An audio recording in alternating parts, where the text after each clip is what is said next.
लाल हो गया। Hello students, कैसे हैं? चलिए बेटा पढ़ते लिखते हैं, है ना।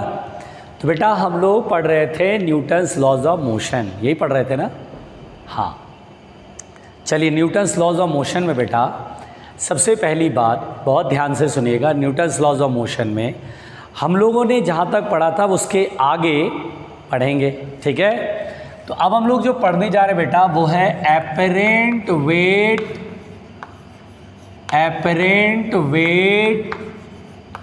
Of a man, apparent weight of a man in a lift. Apparent weight of a man in a lift, किसी लिफ्ट में मैन का एपरेंट वेट।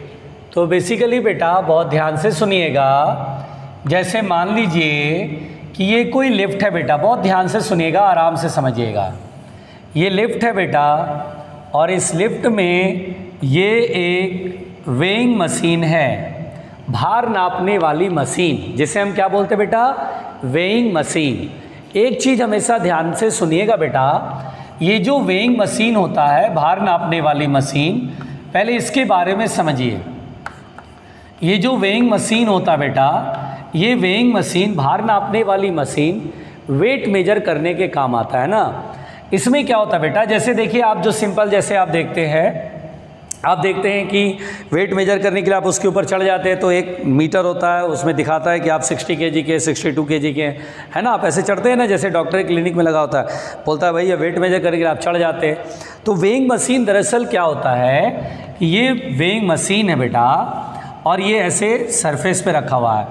अब जैसे ही कोई बॉडी या कोई आदमी इसके ऊपर चढ़ता है बेटा, या कोई बॉडी रखो या आदमी उस पर चढ़ गया या बॉडी रख दो, तो क्या होता है, इस आदमी का वज़न की वजह से इस पर वेट लगा mg और ये उतना ही नॉर्मल रिएक्शन ऊपर लगाएगा। मतलब जो है वेइंग मशीन का ये सरफेस है ना, जब आप इसके ऊपर चढ़ते तो इसके सरफेस को दबाते हैं और अब इक्विलिब्रियम मेंटेन हो जाता है ना। ऐसे चढ़ते इक्विलिब्रियम हो गया, तो ये नॉर्मल रिएक्शन आप पर लगाता है। तो वेइंग मशीन की जब भी रीडिंग बोली जाती है कि भैया रीडिंग बताओ, तो रीडिंग का मतलब होता है कि आपका वेट क्या, उससे मतलब नहीं है इसको, आपका वजन क्या, उससे मतलब नहीं है इसको मतलब है केवल नॉर्मल रिएक्शन से। इसको मतलब है केवल नॉर्मल रिएक्शन से, यानी नॉर्मल रिएक्शन जो होगा वो जितना लगे, नॉर्मल रिएक्शन चाहे जितना लगे, उसी पर ये रीडिंग डिपेंड करता है। अब जैसे मान लीजिए, लेट अस सपोज, बिल्कुल ध्यान से समझना, है ना। तो आप आज के बाद वेइंग मशीन की रीडिंग का मतलब क्या बोलेंगे कि वेइंग मशीन का सरफेस जितना नॉर्मल रिएक्शन लगाएगा, नॉर्मल रिएक्शन एक तरह का फोर्स है, तो जितना ही नॉर्मल रिएक्शन बॉडी या मैन पर लगाएगा, वही नॉर्मल रिएक्शन वेइंग मशीन की रीडिंग होएगी। अब जैसे बेटा अगर मान लीजिए मैं इसे मिटा रहा हूँ, चाहे तो नोट करना, चाहे तो नोट कर लेना, है ना, वीडियो रोक करके नोट कर लेना।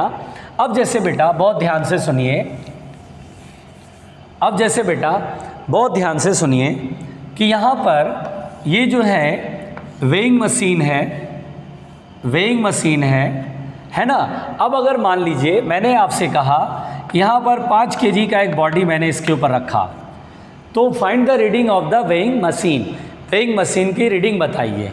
तो यहाँ पर बेटा ये जो है 5g से वजन नीचे की ओर वेट लगेगा, यानी इस 5g से ये सरफेस को दबाएगा। वेइंग मशीन का ये सरफेस है बेटा, उसको दबाएगा और वेइंग मशीन का सरफेस नॉर्मल रिएक्शन लगाएगा। तो यहाँ पर चूंकि बॉडी रुका हुआ, जितना फोर्स ऊपर उतना फोर्स नीचे, तो नॉर्मल रिएक्शन होगा 5g दैट इज़ 50 न्यूटन। अगर g को 10 ले लें तो यानी जो वेइंग मशीन की रीडिंग आएगी वो 50 न्यूटन होगी, यानी जो वेइंग मशीन की रीडिंग होगी बेटा वो 50 न्यूटन होगी। तो ये बात अब आपके थोड़े से समझ में आ रही होगी, है ना, कि 50 न्यूटन होगी। क्लियर है? अब जैसे बेटा मान लो हम एक सिचुएशन और लेते हैं। जैसे मान लीजिए, बिल्कुल वेइंग मशीन को पहले अच्छे ढंग से समझ लीजिए, वेइंग मशीन को समझ लीजिएगा, आपको बहुत आराम से चीज़ें क्लियर हो जाएंगी, ठीक है। अब देखिए बेटा, जैसे मान लीजिए, लेट अस सपोज, ठीक है, ये बना लिया। अब अगर मैं आपसे कहूँ कि ये मान लीजिए, ये सपोज दैट ये वेइंग मशीन है बेटा और इस पर 5 किलो का बॉडी रखा है और ऊपर 10 न्यूटन का रस्सी लगाकर कोई आदमी खींच रहा है। मान लीजिए यहाँ रस्सी अटैच कर दिया और 10 न्यूटन ऊपर खींच रहा है, 10 न्यूटन फोर्स लगा खींच रहा है। तो अब आपसे बोला बताइए what is the reading of the weighing machine, reading बताइए वेइंग मशीन की। तो हम बोलेंगे इसका जो वेट होगा वो 5G होगा, G10 होगा 50 न्यूटन। अब 50 न्यूटन होगा तो नॉर्मल रिएक्शन ऊपर की तरफ लगेगा, है ना। ये देखिए कुछ ना कुछ फोर्स से तो दबेगा भाई। मैं ये नहीं कह रहा हूँ कि ये जो सरफेस है उसको 50 न्यूटन दबाएगा, क्योंकि 10 ऊपर भी तो लग रहा है। तो हमने कहा जो भी एक्शन होगा वही रिएक्शन आपको मिलेगा, नॉर्मल रिएक्शन। अब अगर कभी भी बोलता है वेइंग मशीन की रीडिंग, इसका मतलब क्या निकालना है, नॉर्मल रिएक्शन निकालना है। तो जितना फोर्स ऊपर उतना फोर्स नीचे, क्योंकि इक्विलिब्रियम में है। तो n + 10 बराबर हो जाएगा 50। तो n बराबर कितना होगा, 50 - 10 40 न्यूटन, यानी 40 न्यूटन। तो यानी रीडिंग अगर पूछेगा तो बोलेंगे 40 न्यूटन होगा भाई। रीडिंग बताओ 40 न्यूटन, तो रीडिंग आएगा 40 न्यूटन। आराम से समझ में आ रहा है। अच्छा, कभी कभी क्या होता है कि रीडिंग न्यूटन में ना हो कि किलोग्राम में हो। अब अगर कभी किलोग्राम में हो बेटा, लेट अस सपोज किलोग्राम में है, तो आपको क्या करना है, जैसे रीडिंग आपको देखना है कि बोलेगा वेइंग मशीन की रीडिंग बताओ, और ऑप्शन में न्यूटन नहीं किलोग्राम में, तो आपको क्या करना चाहिए, अगर रीडिंग इन मास कहेगा, रीडिंग इन केजी कहेगा, रीडिंग इन केजी कहेगा बेटा कि किलोग्राम में बताइए, तो आपको क्या करना है, जो भी रीडिंग आएगा नॉर्मल रिएक्शन यानी नॉर्मल एक्शन उसमें जी का डिवाइड करना होता है। अगर कभी भी रीडिंग इन किलोग्राम होगा तो आपको क्या करना, नॉर्मल एक्शन निकाल करके फिर जी से डिवाइड करना। अभी जैसे नॉर्मल एक्शन यहाँ कितना आया 40 न्यूटन, तो 40/g कितना होगा 4 kg। यानी ये जो वेइंग मशीन है वो इसकी रीडिंग बोलेगा 4 kg। रखा 5 kg का बॉडी है, लेकिन बोलेगा नहीं 4 kg रीडिंग है, रीडिंग यानी 4 kg आएगी। क्योंकि आप ऊपर फोर्स लगाने ना 10 न्यूटन, तो इसके सरफेस को उतना फोर्स से प्रेस नहीं कर पा रहा, तो नॉर्मल एक्शन उतना बढ़िया लगा नहीं, कम लगा, इसलिए नॉर्मल एक्शन 40 आया। देखिए वेट है 50 लेकिन नॉर्मल एक्शन 40 ही है, मतलब ये बॉडी वेइंग मशीन के सरफेस को 40 से दबा पा रहा है बस, तो 4 kg इसकी रीडिंग आई।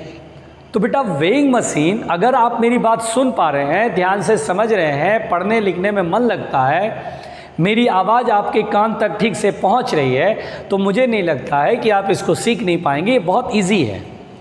तो आज की बात अगर वेइंग मशीन की बात करेगा तो वेइंग मशीन की रीडिंग की बात करेगा, तो आपको बोलना है भैया नॉर्मल रिएक्शन कैलकुलेट कर लो, वही उसकी रीडिंग है। तो वेइंग मशीन पे बात समझ में आ गई। अब सुनिएगा, अब यहाँ पर बेटा बहुत ध्यान से, मान लीजिए लिफ्ट है बेटा, और मान लीजिए if lift is at rest, अगर मान लीजिए बेटा लिफ्ट रेस्ट में है या मूविंग विद कांस्टेंट वेलोसिटी, या फिर कांस्टेंट वेलोसिटी से मूव कर रहा है, मूविंग विद कांस्टेंट वेलोसिटी, अगर लिफ्ट रेस्ट में हो या फिर मूविंग विद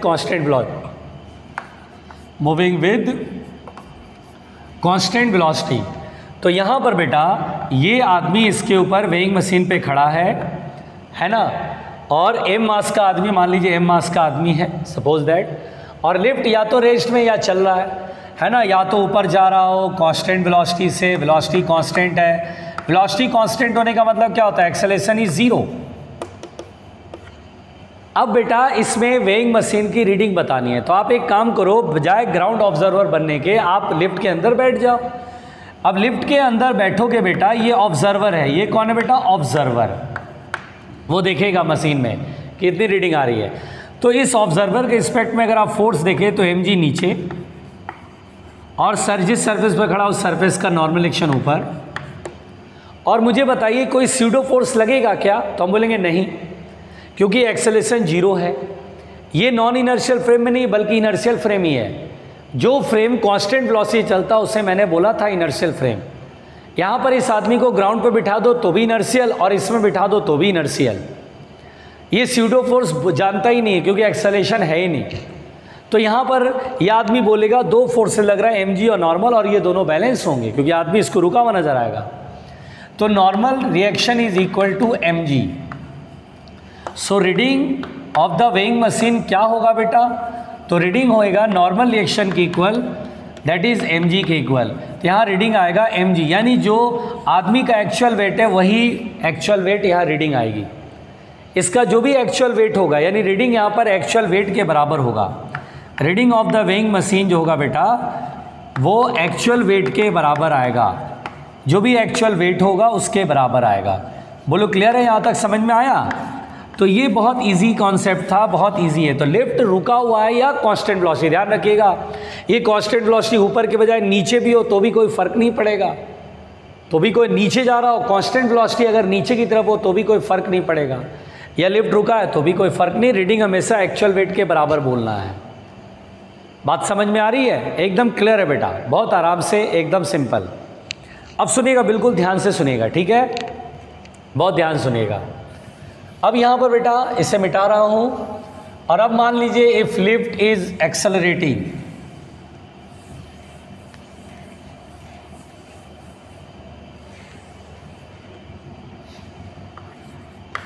देखिए इफ लिफ्ट इज एक्सेलरेटिंग, अगर बेटा लिफ्ट में एक्सेलरेशन है, इफ लिफ्ट इज एक्सेलरेटिंग तो चार बातें हो सकती हैं।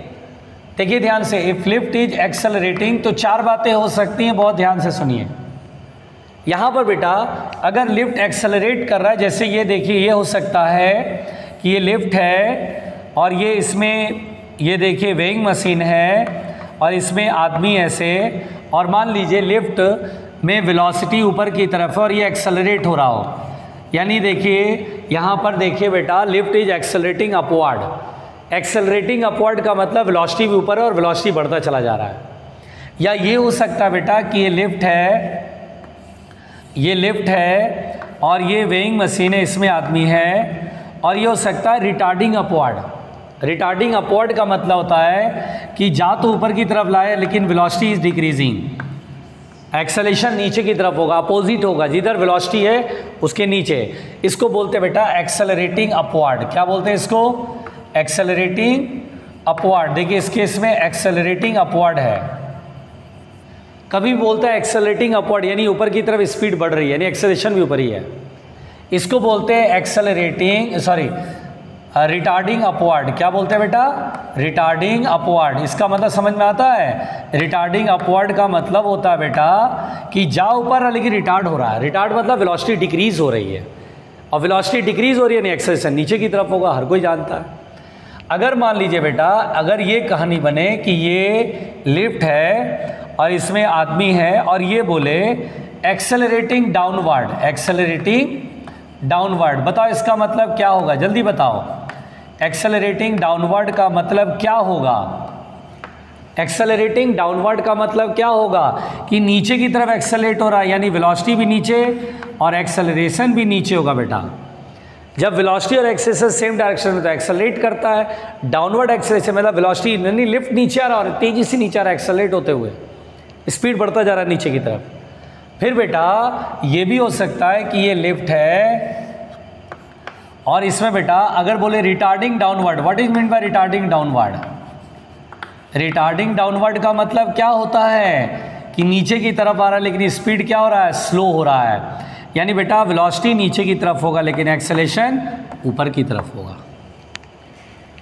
अब यहाँ पर बेटा इन चारों केसेस में लिफ्ट में एक्सेलरेशन है और हमें एपरेंट वेट, एपरेंट वेट का मतलब क्या होता है? एपरेंट वेट का मतलब होता है आभास, आभास होगा ऐसा, है ना। एपरेंट वेट का मतलब क्या होता है? आभास होना।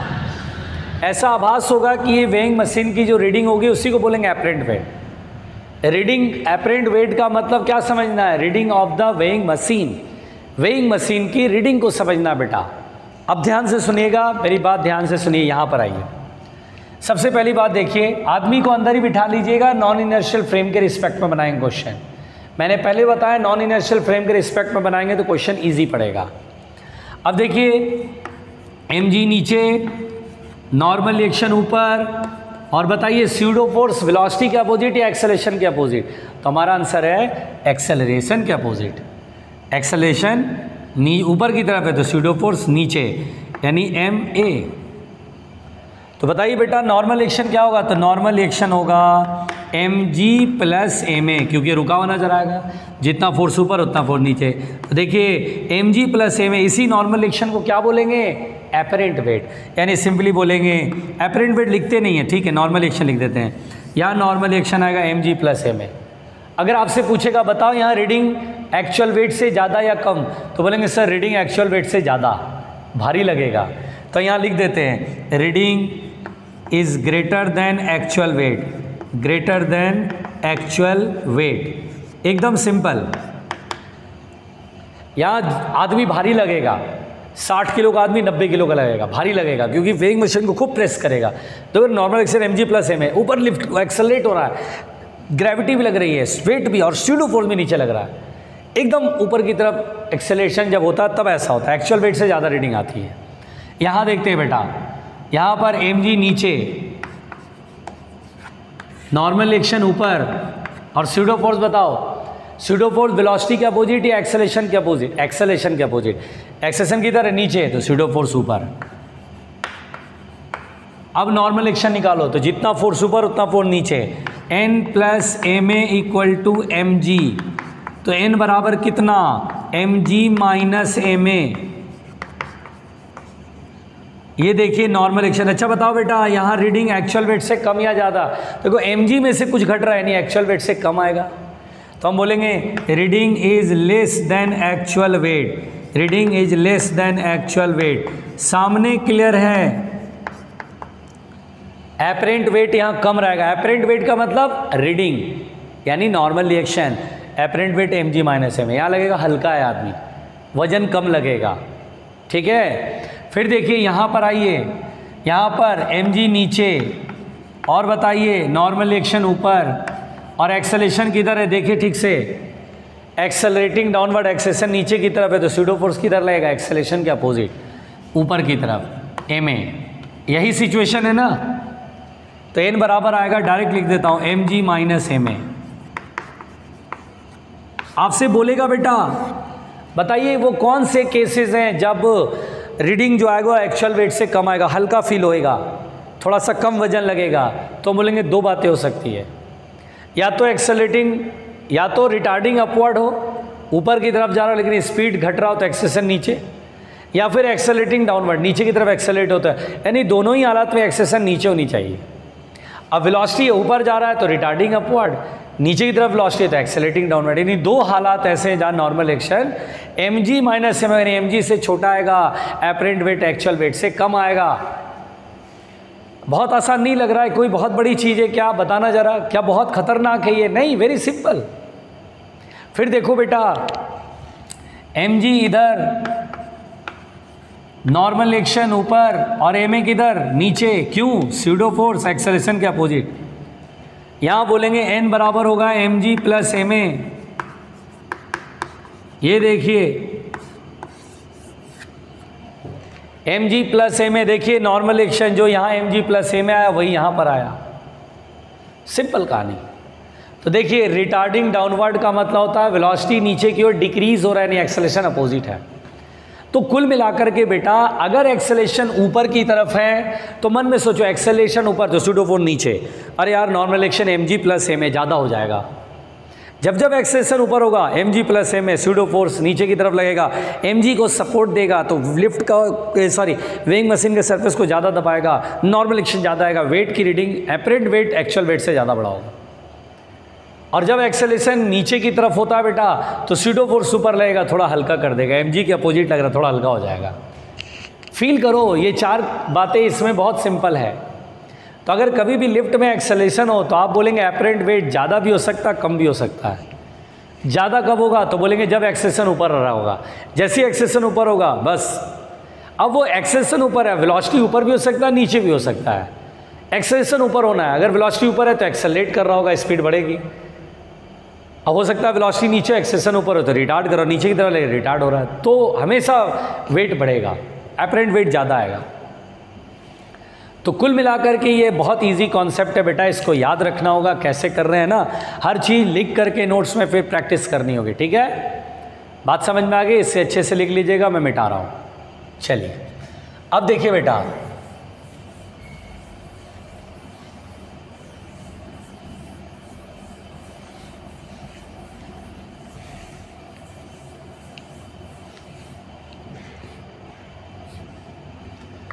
देखिए बेटा, अगर कहीं पर ऐसा लिखा हो if lift is falling freely, if lift is falling freely, देखिए अगर लिफ्ट फॉलिंग फ्रीली यानी बेटा जैसे ऐसे समझो कि लिफ्ट जिस वायर से टंगा हुआ है, वायर से अटैच्ड, वो वायर ही टूट गया। जो बड़े बड़े ऊंचे बिल्डिंगों में जो लिफ्ट लगी होती है वो किसी चेन या वायर से कनेक्ट होती है बेटा। अगर वो वायर टूट जाता, कभी कभी बहुत पुराना लिफ्ट हो जाता है, ज़्यादा वजन होता है, वायर टूट जाता है, तो जब भी कोई वायर टूट गया, लिफ्ट का वायर टूट गया, तो ये लिफ्ट नीचे की ओर केवल वेट की वजह से गिरेगा। और जब भी कोई बॉडी केवल वेट की वजह से नीचे गिरता है तो उसे बोलते हैं फ्रीली फॉल हो रहा, उसमें एक्सेशन जी होगा। यूँ समझो जब किसी बॉडी पर ओनली वेट के बराबर फोर्स लगे, ग्रेविटी का फोर्स लगे, तो उसकी वजह से जो एक्सेशन आएगा जी आएगा, और इस घटना को बोलते हैं फ्रीली फॉलिंग। अच्छा, फॉलिंग का मतलब जरूरी नहीं कि नीचे आए, जैसे हो सकता है मैं चौक को ऊपर की तरफ फेंकूं, तो जब ये ऊपर जा रहा है तो ओनली ग्रेविटी का फोर्स लग रहा है, तो ये भी बोलेंगे फॉलिंग फ्रीली, और ऊपर से फिर नीचे आएगा। ठीक है ना। अब जैसे कभी क्वेश्चन आ गया कि एक जैसे अर्थ के चारों ओर मून ऐसे घूम रहा है, अब अर्थ के चारों ओर मून ऐसे घूम रहा है बेटा, this is earth and moon इसके चारों ओर घूम रहा है बेटा, ये मून घूम रहा है ना, ऐसे करके ऐसे सर्कुलर पाथवे घूम रहा है। अब आपसे बोलेगा क्या मून फॉलिंग फ्रीली है, तो बोलेंगे यस। क्यों? क्योंकि अर्थ मून पर ग्रेविटी का फोर्स लगाएगा, बस, और कोई फोर्स तो लग नहीं रहा, तो इसमें एक्सेलेरेशन नीचे की तरफ है, इधर सेंटर की तरफ। तो सर फॉलिंग फ्रीली पढ़ के लगता है सर फॉल कर रहा है, नहीं, जरूरी नहीं है फॉल करे। चांद धरती से टकरा नहीं रहा है ना, मून धरती से टकरा रहा है क्या? नहीं टकरा रहा, फिर भी बोलते हैं मून इज फॉलिंग फ्रीली। क्यों?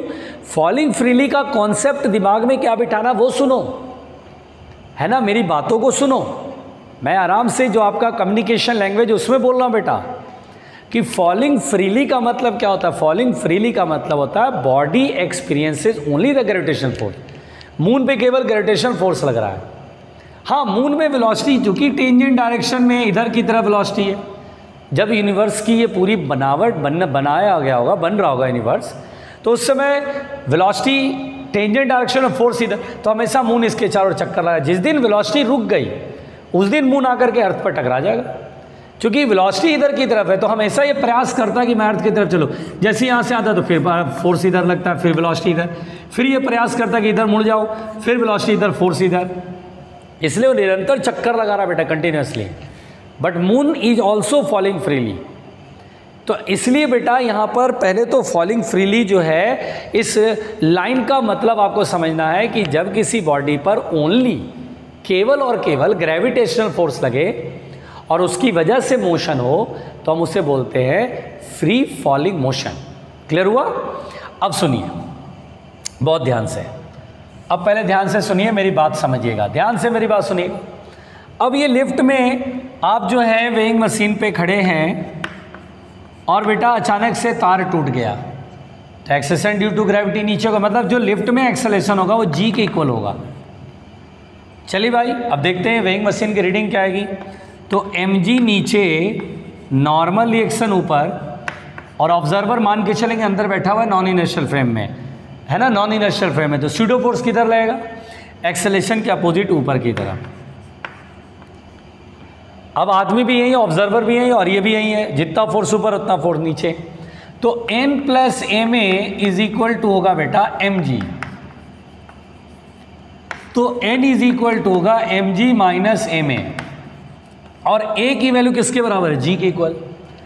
तो a की वैल्यू अगर g के इक्वल है तो mg माइनस mg कट के ये जीरो आएगा, तो नॉर्मल रिएक्शन हो जाएगा जीरो। यानी अब आप सोच रहे हैं क्या होगा, यानी वेइंग मशीन की रीडिंग जीरो है, यानी यहाँ पर आदमी अपना रीडिंग देखेगा जीरो, यानी आदमी दरअसल वेटलेसनेस फील करेगा, है ना। In fact man feels weightlessness, in fact man feels weightlessness, उसको भारहीनता महसूस होगी बेटा। ध्यान से। और एक बात और बताऊं, सोचो ये जो सर्फेस जिस पर ये खड़ा है वो बाहर से देखेगा अरे छू तो रहा है लेकिन एक्शन नहीं लग रहा है क्योंकि रिएक्शन भी नहीं है। एक्शन नहीं है तो रिएक्शन भी नहीं है, यानी आदमी जरूर इस स्टैंड पर खड़ा है, ये वेइंग मशीन पर खड़ा जरूर है। लिफ्ट जब जी एक्सेशन से गिर रही है, फ्रीली फॉलिंग हो रहा है, तो ये इसको टच जरूर कर रहा है, लेकिन आदमी इसको प्रेस नहीं कर रहा, आदमी इसको दबा नहीं रहा है। वेइंग मशीन के सरफेस पर एक्शन नहीं हो रहा है, इसलिए रिएक्शन नहीं मिल रहा है। Reaction is zero, reading is zero, man feels weightlessness, आदमी को भारहीनता महसूस होगी। इसलिए बेटा ये देखिए, इस समय आदमी को भारहीनता महसूस होगी, रीडिंग जीरो होगा, बिल्कुल वेटलेसनेस फील होगा। यहाँ पर बेटा बहुत ध्यान से इसे लिख लीजिएगा अच्छे से, मैं मिटा दूँ। हाँ, जैसे देखिए इसी में, जैसे मान लीजिए सपोज दैट बेटा, अगर मैं आपसे कह दूँ कि देखिए एक जैसे कुली है, एक आदमी है जिसने माथे पर बैग लिया हुआ है, देखिएगा ध्यान से, ये बैग लिया हुआ है, सूटकेस लिया हुआ है ना, सूटकेस लिया हुआ है ऐसे, और ये सूटकेस जो है लेकर के और कूद गया, टावर से कूद गया, या है ना, बिल्कुल ध्यान से देखना बेटा। अब ये सूटकेस लिए हुए और ऊपर बिल्डिंग से, हाई राइज बिल्डिंग से कूद गया, तो जब कूदेगा तो जी एक्सेलेरेशन से कूदेगा, जब कूदेगा तो ग्रेविटी केवल लगेगी, बस हवा में आ गया, ओनली ग्रेविटी। जब ग्रेविटी लगेगी बेटा तो पूछा जाएगा कि ये सूटकेस इस आदमी पर कितना फोर्स लगाएगा, या आदमी सूटकेस पर कितना फोर्स लगाएगा। तो अभी आपने देखा कि ये वेइंग मशीन है, इस पर आदमी खड़ा है और लिफ्ट जी एक्सेशन से नीचे गिर रहा है, तो क्या नॉर्मल एक्शन जीरो आ रहा था? यस, यानी ये आदमी इसके सरफेस को पुश करेगा? नहीं। क्या ये इसने रिएक्शन फोर्स लगाएगा? नहीं। यानी मैन और इन दोनों के बीच में देयर इज नो इंटरैक्शन, यानी हम बोलते हैं नो इंटरैक्शन। इंटरैक्शन मतलब कोई भी फोर्स नहीं लगेगा, no interaction between man and surface of weighing machine, surface of weighing machine. यानी जब भी कभी फ्री फॉल होता है बेटा वेइंग मशीन, कोई इंटरैक्शन नहीं होगा, दिख रहा है कि गिर रहा है साथ साथ, जब भी साथ साथ गिरते हैं जी एक्सेशन से, आदमी इस पे फोर्स रहेगा, ये इस पे फोर्स रहेगा। उसी तरह जब ये ऐसे गिर रहा है तो सूटकेस इस पे फोर्स रहेगा और ये सूटकेस पे भी फोर्स नहीं लगाएगा, तो हम बोलेंगे नो इंटरैक्शन या नो फोर्स exerted by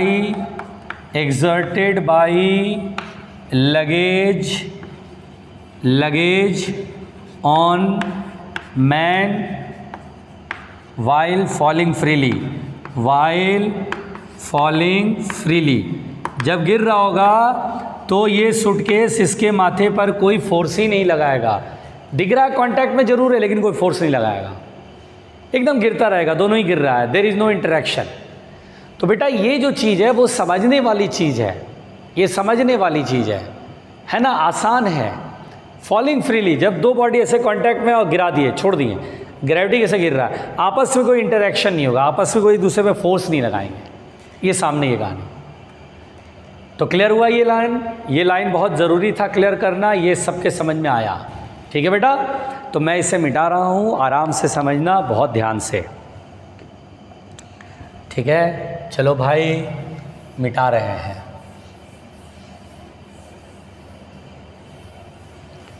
तो मैंने आपको apparent weight of a man in a lift समझाया, apparent weight of a man in a lift समझाया, है ना बेटा, समझा दिया ना। चलिए अब आगे बढ़ते हैं, बहुत ध्यान से सुनिएगा। Apparent weight of a man in a lift, बेटा ये आसान भी है, इसके क्वेश्चन भी आते हैं तो आसान होते हैं, बन जाते हैं। जैसे चलिए मैं बना के दिखाता हूँ, एक दो क्वेश्चन ले लेता हूँ, डोंट वरी रहिएगा।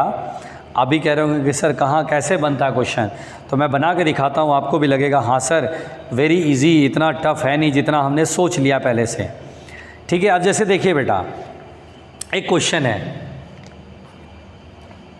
पहले मैं आपको एक चीज़ और पढ़ा दूँ, रुक जाइए, पहले मैं आपको एक चीज़ और पढ़ा देता हूँ।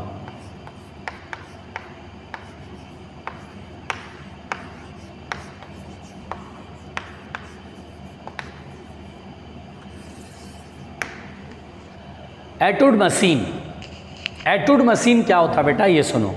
आपको लग रहा होगा एक मशीन होगा जिसमें बहुत सारे बटन होंगे, बल्ब होंगे, जलाएंगे, ऐसा कुछ नहीं होता बेटा। एटूड मशीन आपने देखा हुआ है, आप जैसे, आप तो खैर बहुत सारे स्टूडेंट जो है वो सोफिस्टिकेटेड चाइल्ड होंगे, कभी कुएं पर पानी भरे हो, ये अजीब सा सुन के लग रहा है कुएं पे पानी भरे, कहाँ सर?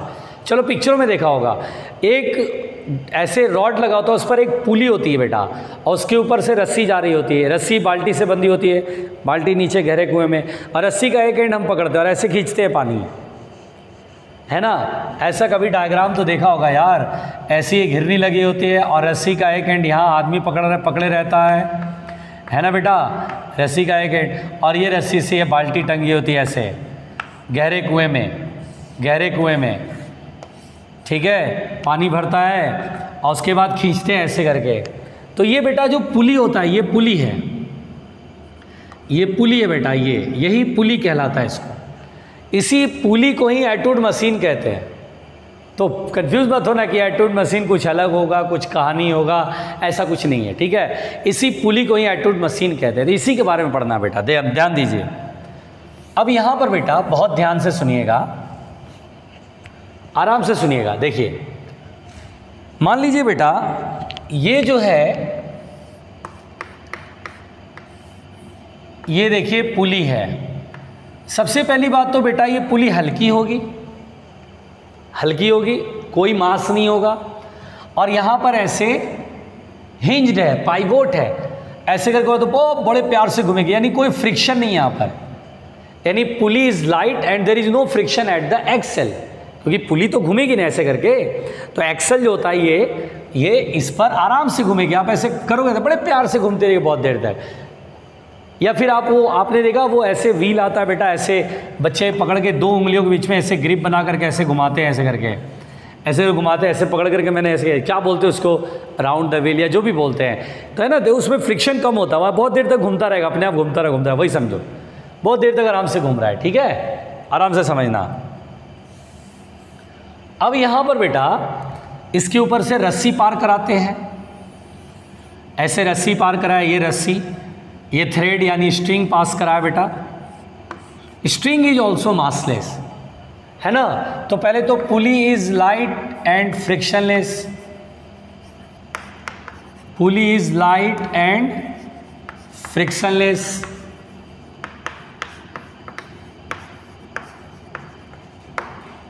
यानी पुली हल्की और फ्रिक्शनलेस, यहाँ फ्रिक्शन ही, आराम से घूमेगा बेटा, इधर इधर आराम से घूमेगा।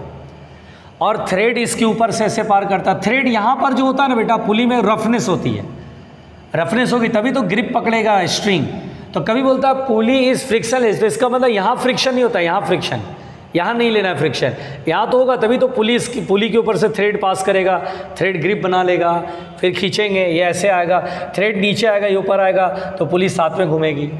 तो फ्रिक्शनलेस का मतलब यहाँ फ्रिक्शन नहीं है। आपको आज के बाद ये समझना है, बोलेगा पुली इज फ्रिक्शनलेस, इसका मतलब यहाँ फ्रिक्शन नहीं लेना है, ठीक है। अच्छा, और स्ट्रिंग इज लाइट, स्ट्रिंग में कोई मास नहीं होता है, स्ट्रिंग इज लाइट, लाइट मतलब मासलेस, हल्का, देयर इज नो मास, ठीक है बेटा। लाइट का मतलब हल्का, मास नहीं है। अब मान लीजिए इधर की तरफ M1 है, इधर की तरफ M2 टांग दिए, दो ब्लॉक ऐसे टांग दिए। मान लीजिए बेटा M1 हैवी है, M1 भारी है, तो ये नीचे नहीं जाएगा, ये ऊपर जाएगा, ये नीचे जाएगा। क्यों भाई? अगर M1 भारी है तो ये नीचे जाएगा, ये ऊपर जाएगा, है ना। पुली ऐसे घूमेगा, पुली ऐसे घूमेगा, ये नीचे जाएगा, ये ऊपर जाएगा, और एक ही रस्सी से कनेक्ट है, तो जितना एक्सेलरेशन से ये जाएगा उतना एक्सेलरेशन से ये ऊपर जाएगा, है ना। रस्सी तो कनेक्ट है ना भाई, जितना लेंथ इधर खिसकेगा रस्सी उतना लेंथ इधर कम होगा। मुझसे पूछेगा एक्सेलरेशन सॉल्व करो एंड थ्रेड में टेंशन सॉल्व करो। अब ध्यान से सुनना, मैं इसका फ्री बॉडी डायग्राम बना रहा हूँ बेटा। M1G और थ्रेड, ये देखिए एक एंड यहाँ है, तो टेंशन इसको ऊपर खींचेगा ताकि टाइटनेस कम करना चाहेगा, ये टेंशन में T माना। अब देखिए रस्सी अगर मासलेस है तो हर जगह टेंशन सेम रहेगा। अभी समझो रस्सी का एक एंड ऐसे मान के चलो, ये पुली को नीचे खींचेगा, यानी यह टेंशन T। वही रस्सी यहाँ पर भी है तो टेंशन सेम होगा, ध्यान दीजिएगा। ये पुली मासलेस है और रस्सी भी मासलेस है, तो इधर और इधर टेंशन सेम आएगा बेटा, वही टेंशन इधर ट्रांसमिट होगा। आगे चल के एक चैप्टर मिलेगा रोटेशन, उसमें ये पुली हल्का नहीं होगा, पुली में मास होगा, तो टेंशन अलग अलग लेते हैं। यहाँ पर टेंशन सेम लेंगे, पुली is light, pulley is light का फ़ायदा यही है। अब बोलेंगे सर हल्की पुली लेने से क्या फ़ायदा, मासिव लेंगे तो क्या प्रॉब्लम है? हल्की पुली लेने से ये फ़ायदा होता है कि इधर जितना टेंशन होगा उतना ही टेंशन इधर भी लगेगा बेटा, यानी टेंशन जितना टी यहाँ उतना ही टेंशन यहाँ, और वही टेंशन फिर यहाँ इस बॉडी पर ऊपर की तरफ लगेगा। टेंशन के फोर्स को देखो, ये बॉडी को ऊपर खींचेगा, यहाँ ये टेंशन इस पुली को इधर से खींचेगा, फिर वही टेंशन इतना इधर से लगेगा और वही टेंशन इधर लगेगा। थ्रेड मासलेस है, थ्रेड मासलेस है तो यहाँ से आता है टेंशन सेम, एंड पुली भी मासलेस है तो ये टेंशन फिर इधर भी उतना ही लगेगा।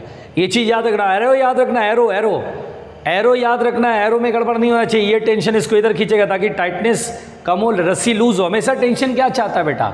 टेंशन ये चाहता है कि रस्सी लूज पड़े, उसकी टाइटनेस कम हो। तो टेंशन दोनों तरफ बॉडी जो है ना, दोनों तरफ बॉडी को अंदर खींचेगा, इधर वाले बॉडी को अंदर खींचेगा ताकि लूज हो। अब यहाँ पर बेटा इसका फ्री बॉडी डायग्राम बना लिया, M1G और T, और कुछ लगेगा नहीं। आप बोलेंगे सर यहाँ बैठ जाए, एक्सेलरेट हो रहा, बॉडी के अंदर बैठ जाए, तो मत बैठो यार, बाहर ही बैठ लो, क्योंकि आप यहाँ बैठोगे फिर यहाँ बैठोगे, दो बार बैठना पड़ेगा। कितना बैठोगे, कूद के कितना बैठोगे? एक जगह आराम से ग्राउंड पर बैठ जाओ, क्योंकि यहाँ 2 लोग एक्सेलेशन है, एक बार यहाँ बैठना पड़ेगा, एक बार यहाँ बैठना पड़ेगा। बैठ सकते हो तो बैठ जाओ, कोई अंतर नहीं पड़ता बेटा। तो मैं यहाँ मान लेता हूँ ग्राउंड पे आदमी है, क्योंकि फ्रेम जरूर होना चाहिए डिसाइडेड, तो मैंने आदमी को ग्राउंड पे मान लिया। चलो ठीक है। आप बोलेंगे sir non inertial frame prefer कर रहे थे, अब आपने इरादा क्यों बदल दिया, इनर्शियल क्यों लेने लगे? तो मैं बोलूँगा बेटा यहाँ एक बॉडी एक्सेलरेटेड नहीं है, यहाँ 2 बॉडी एक्सेलरेट हो रहा, 3 बॉडी कभी कोई एक्सेलरेट करेगा, और डायरेक्शन अलग होगा, कोई उधर जा रहा है कोई इधर जा रहा है। अगर एक से ज़्यादा बॉडी है, दोनों साथ साथ सेम डायरेक्शन में एक्सेलरेशन चले, तब तो नॉन इनर्शियल फ्रेम से बनाने में फ़ायदा है। अब ये ऊपर जा रहा है, नीचे जा रहा है, अलग अलग डायरेक्शन में जा रहा है, आप यहाँ बिठा दोगे फिर यहाँ बिठाओगे, रायता नहीं फैलेगा। इसलिए जब भी आप अपना धीरे से क्या करना है, जैसे एक बॉडी हो एक्सेलरेट हो रहा हो तो उसके अंदर बैठ लो, आसान हो जाएगा। जब 2 बॉडी और दोनों अलग अलग एक्सेलरेशन चल रहा है, मतलब डायरेक्शन में भी अपोजिट है, तो ग्राउंड पे बैठना। बोला भैया ज़्यादा रायता नहीं फैलाएंगे। अब यहाँ पर बेटा देखिए नीचे जा रहा है, तो from FBD of M1, from FBD of M1 के फ्री बॉडी डायग्राम्स हैं।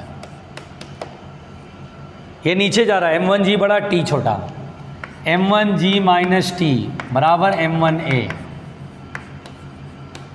First equation. क्योंकि ये नीचे जा रहा है तो ये फोर्स बड़ा होगा, ये फोर्स छोटा, नेट फोर्स बड़े में से छोटा हटाएंगे, नेट फोर्स आया resultant force which equal to mass into acceleration. फिर इसकी फ्री बॉडी डायग्राम से बेटा from FBD of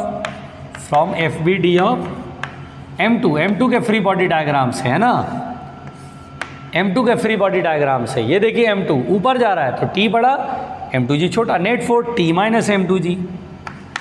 minus M2G बराबर एक्सेलेरेशन ऊपर की तरफ है, इसलिए T बड़ा हो गया M2A।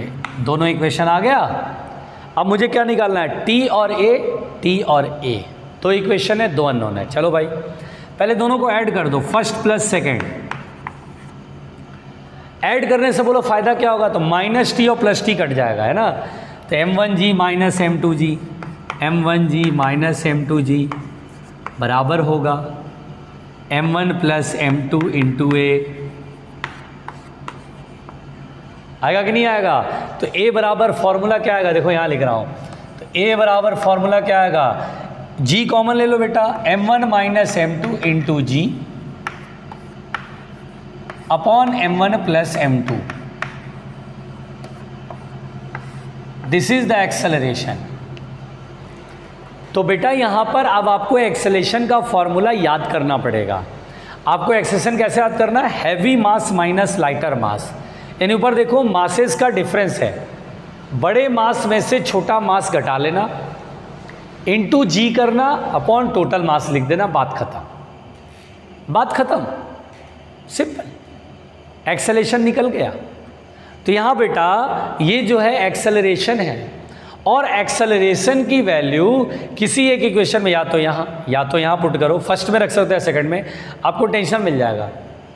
तो टेंशन मिल जाएगा, तो टेंशन आएगा बेटा, मैं फाइनली ये पूरा सॉल्व नहीं कर रहा हूँ, एक्सेलरेशन की वैल्यू एक में रखेंगे, सॉल्व करोगे तो टेंशन आएगा 2m1 m2g upon m1 plus m2 is the tension. ये आएगा टेंशन का फोर्स।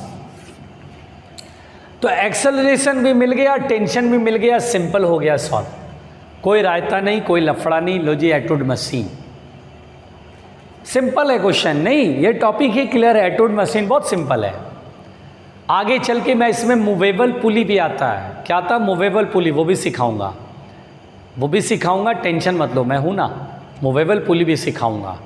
पहले सिंपल एटूड मशीन पढ़ाया, this is the simple Atwood machine, डरना नहीं है बिल्कुल। तो कैसे करा ये समझ में आया, एक्सेलरेशन निकालने को कहे तो क्या करना, मास का डिफरेंस, बड़े मास में से छोटा मास घटा लो, into G upon total mass of the system, दो ही लोग हैं m1 plus m2, and tension का formula 2m1 m2 g upon m1 plus m2। ये टॉपिक बिल्कुल क्लियर होना चाहिए बेटा, ध्यान से सुनो, ये टॉपिक बिल्कुल क्लियर होना चाहिए। आ रही बात समझ में? चलिए, अब ये चीज़ समझ में आ गई, अब मैं इस पर बेस्ड क्वेश्चन करूँगा। क्या करूँगा? इस पर बेस्ड क्वेश्चन करूँगा, ठीक है। लेकिन आप इसे वीडियो रोक लेना और लिख लेना, ठीक है, एक सेकेंड।